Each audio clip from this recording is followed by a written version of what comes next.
Let's bring in former National Security Advisor Robert O'Brien, now chairman of American Global Strategies, with his reaction to all of this afternoon. Good to have you with us, Ambassador O'Brien. What do you make of this information that the White House is now sharing with reporters about the likely scenario of a Russian invasion in Ukraine and what it would look like? Well, look, it sounds like a reasonable interpretation of what the Russians could do with their current troop placements and dispositions. So, and it would make sense from a Russian standpoint.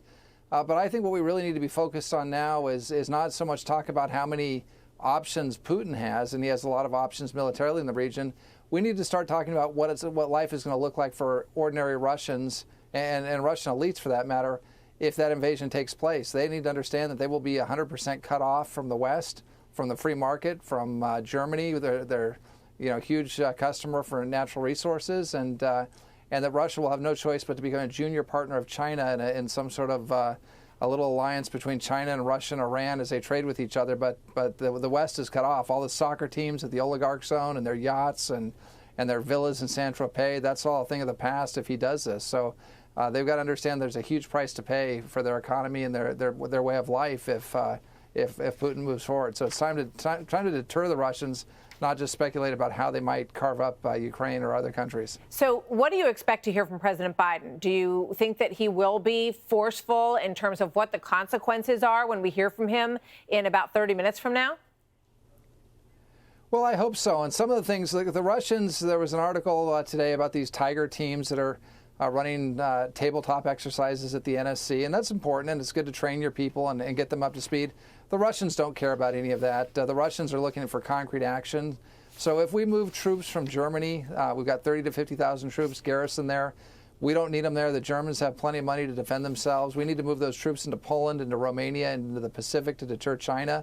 If they saw that, if they saw us sending the Abrams tanks that Poland has ordered, the 250 tanks that they want, if they saw us getting those tanks to Poland, those are the sorts of things that would, they saw us pass a bipartisan sanctions bill from the Congress, that would be a big message. So the Russians are looking for concrete actions. They're not looking to see how many, how late the midnight oil is burning at the old executive office building.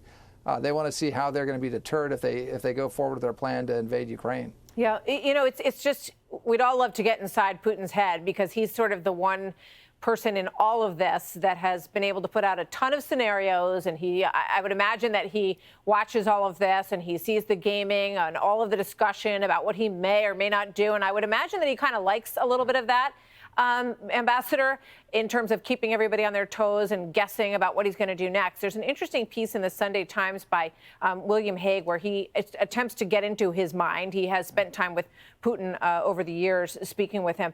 And he says, everyone's looking at this three-sided attack around the country. He said there's also a fourth-sided attack, and it comes from within. And Jackie Heinrich just sort of mentioned this a little bit. Is there another way, when you look at this and you game this, do you think, maybe he'll do it this way?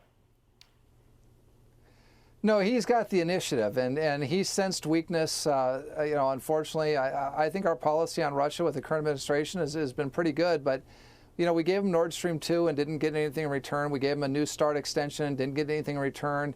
And he sensed weakness. He watched what happened in Afghanistan, and so he figured this was his opportunity over the next 2 to 3 years, maybe to fulfill his dream, which has always been to reconstitute large swaths of the Soviet Union. And he's got the opportunity to do it now. He may figure that this is, he's got 2 to 3 years of a relatively weak administration, at least one that's perceived as being weak, and he's going to take advantage of it. So what President Biden needs to do and his team needs to do, and he's got some smart folks working with him, with Jake Sullivan and Tony Blinken and Lloyd Austin, they need to really show the Russians that we're going to deter them. And it's the actions in Europe, but it's also, taking away his purse. I mean, one of the reasons Vladimir Putin can do all this is because oil's at $100 a barrel, and folks are paying $5 or $5.50 a gallon here in California for gas, and we're pumping a lot of money into Putin's pocket. If we got back to energy independence, and instead of giving Russia the Nord Stream 2 pipeline, if we had the Keystone pipeline here, and let them change the name to the Biden pipeline. I don't care.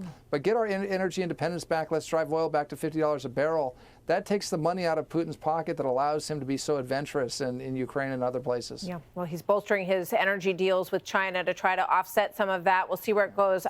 We appreciate you staying with us, Ambassador O'Brien, to watch what President Biden says, and then we'll get your evaluation about whether or not it's strong enough based on what you suggest coming up in just a short time. Thank you very much. I'm Steve Doocy. I'm Brian Kilmeade. And I'm Ainsley Earhart. And click here to subscribe to the Fox News YouTube page to catch our hottest interviews and most compelling analysis.